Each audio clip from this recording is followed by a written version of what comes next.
नमस्कार, मैं आज आपको सुनाने जा रही हूँ एक कहानी। एक राजा था, उसकी दो बेटियाँ थीं, बड़ी बेटी और छोटी बेटी। तो बड़ी बेटी से एक दिन राजा दोनों से पूछता है कि बेटा तुम किसके भाग्य का खाती हो। तो बड़ी वाली बेटी कहती है पिताजी मैं तो आपके भाग्य का खाती हूँ, आप ही की वजह से मेरे को सब कुछ मिलता है, इतना वैभव धन संपत्ति है और मैं इतनी सुखी रहती हूँ। तो राजा बड़ा खुश होता है। फिर वो छोटी बेटी से पूछता है कि बेटा तुम किसके भाग्य का खाती हो। वो कहती है पिताजी सब कुछ आप ही का दिया हुआ है, लेकिन मैं केवल अपने भाग का खाती हूँ। अब वो राजा को बड़ा गुस्सा आता है। वो कहता है अच्छा, उसको बड़ा दुख होता है कि इसने ऐसे बोल दिया। फिर वो सोचता है मनी मन, अब मैं इसको बताता हूँ कि ये किसके भाग्य का खाती है, कि भाग्य क्या होता है और मेरा दिया हुआ ही खाती है। तो वो एक दिन क्या करता है, उसके लिए लड़का देखता है और वो बिल्कुल भिखारी होता है लड़का, और उससे शादी कर देता है। एकदम बुरा, पतला दुबला, बहुत ज़्यादा देखने में भी ख़राब। तो उसके साथ उसकी शादी कर देता है और उसको कुछ भी नहीं देता सामान में, उसको केवल टाट के वस्त्र बनवा के और उसको देता है। बड़ी की शादी बहुत धूमधाम से करता है, उसको खूब दान दहेज देता है, राजकुमार देखता है। तो अब वो चली जाती है ससुराल। तो वो जब ससुराल चली जाती है तो उसने वहाँ जाके देखती है कि वो लोग चार भाई थे और चारों ही भीख मांगते थे। उसने सोचा कि ये तो बड़ा दुख हुआ उसको, पर उसने सोचा कोई बात नहीं है। और वो वहाँ पे घर पे जाती है उनके, तो उनके घर में ना चार चूल्हे रखे हुए थे। तो वो पूछती है, अपने जेठ होते हैं जो, वो सबसे छोटा सा है उसका पति, जेठ होते हैं, उनसे पूछती है भैया ये चार जगह चूल्हे कैसे रखे हैं। तो वो कहते हैं कि हम लोग ना अपना अपना मांग के लाते हैं, भीख मांग के, और अपना अपना बना के खाते हैं।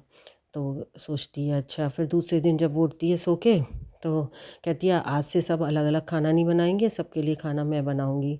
तो वो सबके लिए खाना बनाती है, सब बड़े खुश होते हैं, बहुत अच्छा खाना बनाए और बहुत प्रेम से खाते हैं। अब दूसरे दिन सब लोग सोते रहते हैं सुबह। तो वो सबको जगाती है कि भैया उठिए और सब लोग नहा के आइए। तो वो कहते हैं कि अरे हम तो आज तक नहाए ही नहीं, नहाना क्या होता है हम जानते ही नहीं हैं।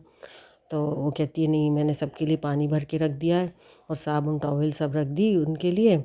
और वो सब लोग नहा के आए तो उनको बड़ा अच्छा लगा, हल्का हल्का फील हुआ।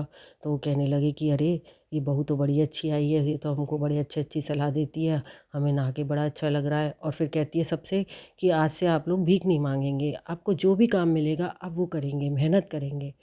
तो वो कहते हैं अरे हमने तो आज तक भीख मांगी है, हमको कौन काम देगा। तो वो कहती है नहीं, आप अगर मांगोगे, कोशिश करोगे तो आपको काम मिलेगा। तो वो कहती है आज आप कोई भी भीख मांग के नहीं लाना, अपनी मेहनत का लाना, चाहे कुछ भी मिले। तो सब जाते हैं और अपनी मेहनत करते हैं, किसी से कुछ काम मांगते हैं, किसी से कुछ काम मांगते हैं। तो सब उसको थोड़ा बहुत काम मिल जाता है, थोड़े बहुत पैसे लाते हैं, उनसे सारा सामान मंगाते हैं और फिर उसके लिए सबके लिए खाना बनाती है वो। ऐसे उनका रूटीन बनाती है सुबह। फिर वहाँ पे एक छोटा सा मंदिर बनाती है, पूजा का सामान रखती है, भगवान जी रखती है। फिर दूसरे दिन सब उठते हैं, फिर नहा धो के सबसे कहती है अब आप लोग हाथ जोड़ो सब और फिर काम पे जाओ।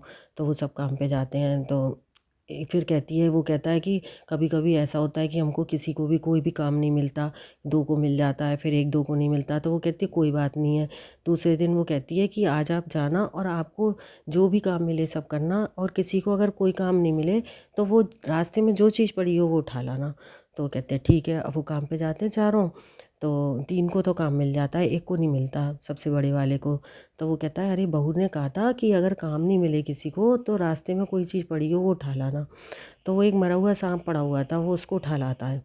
उठा लाता है तो वो आके बताता है कि बहू आज मुझे कोई काम नहीं मिला, तो मैंने है ना ये मरा हुआ सांप उठा लिया। तो कहती है ठीक है, इसको वहाँ छत पे डाल आइए आप।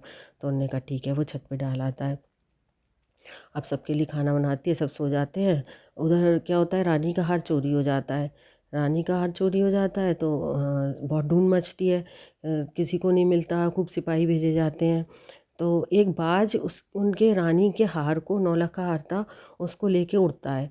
उड़ते उड़ते उन्हीं के घर के आगे से निकलता है। वो झोंपड़ी होती है तो ऊपर छप्पर पे वो सांप पड़ा हुआ था मरा। तो वो सांप, वो उस बाज उस हार को तो वहीं छोड़ देता है और उस मरे हुए सांप को उठा के चला जाता है। चला जाता है। अब वो हार वहाँ पड़ा रहता है। तो वो रात को जब लाइट वगैरह बंद हो जाती है, अंधेरा हो जाता है, तो वहाँ पे कोई चीज़ बड़ी जगमगाती है। तो वो सब कहते हैं कि पता नहीं हमारे छप्पर पे क्या जगमगा रहा है, बड़ी रोशनी है। तो वो कहते हैं चलो देखना चाहिए। वो सीढ़ी लगा कर देखते हैं तो वहाँ पे एक बहुत सुंदर हार, नौला का हार पड़ा होता है, वो उसे उठा लाते हैं। तो उससे कहते हैं, बहू ये हार पड़ा हुआ है वहाँ। तो वो देखती है, अरे ये तो रानी का नौला का हार है, जिसकी कि ढिंढोरा पिटवाया था कि कोई ले गया है। तो वो कहती है ठीक है। तो बोले आप इसको वहाँ दे आओ महल में। कि नहीं, हम देने जाएंगे तो सब सोचेंगे कि हमने लिया है। उन्होंने कहा नहीं, आप ये कहना कि ये हमारी छत पे पड़ा हुआ था, इसलिए आप देने जाओगे ना खुद ही, तो कोई शक नहीं करेगा कि आपने लिया है। तो वो कहते ठीक है। वो राजमहल में जाते हैं और जाता है वो और दे आता है। राजा बड़ा खुश होता है कि रानी का हार मिल गया। तो वो कहते हैं अच्छा अब ऐसा है, तुम जो मांगोगे मैं वो तुमको दूंगा। तो उन्होंने कहा अच्छा, इस हार के बदले में। राजा बोलता है तो वो कहता है ठीक है। वो बहुत सोचता है, वो कहता है खूब धन संपत्ति ले लो, कुछ भी ले लो, जो चाहो वो ले लो। तो वो कहता है कि ठीक है, पर उसको ना समझ नहीं आती है। वो सोचता है कि मेरी बहू, हमारी बहू है ना, वो बहुत समझदार है।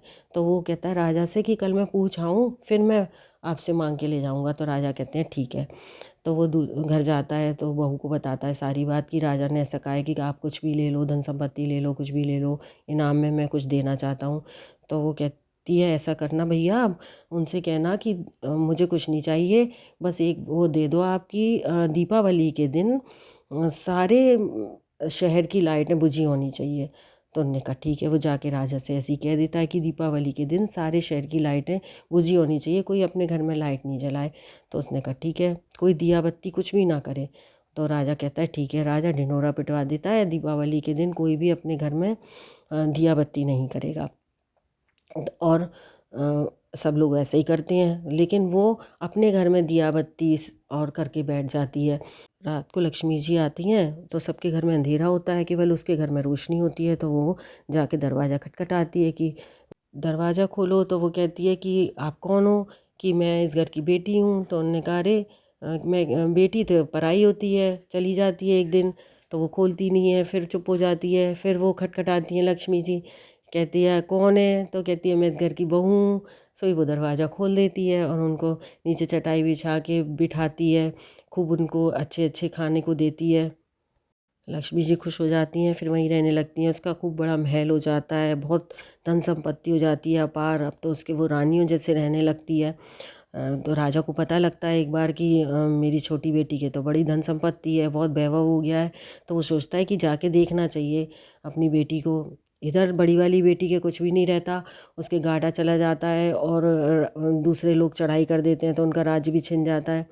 तो वो सोचता है छोटी बेटी को जाके देखना चाहिए, उसका नाम सुनता है बहुत।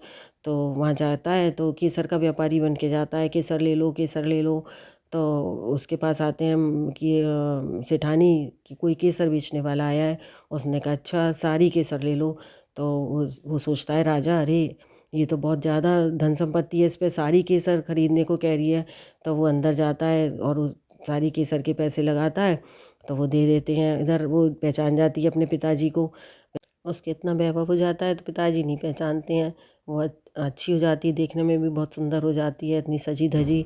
तब सजी धजी हो जाती है, वो समझ जाती है कि पिताजी ने मुझे नहीं पहचाना है। तो वो जिन कपड़ों में पिताजी ने उसको विदा किया था वो वही पहन के आती है। तब पिताजी एकदम पहचान जाते हैं कि अरे ये तो मेरी छोटी बेटी है। तो कहती है पिताजी आपने जिन कपड़ों में मुझे विदा किया था वो मैंने कपड़े रख लिए हैं, क्योंकि इंसान को सब कुछ अपने भाग्य से मिलता है, कभी भी किसी का दिया हुआ किसी को काम नहीं आता है। तो वो राजा कहता है कि बेटा तू सही कहती है, मैंने बहुत गलत सोचता था कि तुम लोग मेरे भाग्य का खाते हो, लेकिन ये सच है कि सब अपने अपने भाग्य का खाते हैं। वो अपनी बेटी से माफ़ी मांगता है, बेटा मुझे माफ़ कर दे, मैंने तेरे साथ अच्छा नहीं किया। वो कहती कोई बात नहीं पिताजी, अब मैं आपकी कृपा से सब कुछ ठीक हो गया है, मैं ठीक हूँ। और जैसे लक्ष्मी जी ने उस लड़की के ऊपर कृपा की, वैसी सबके ऊपर करना। बोलो लक्ष्मी जी महारानी की जय।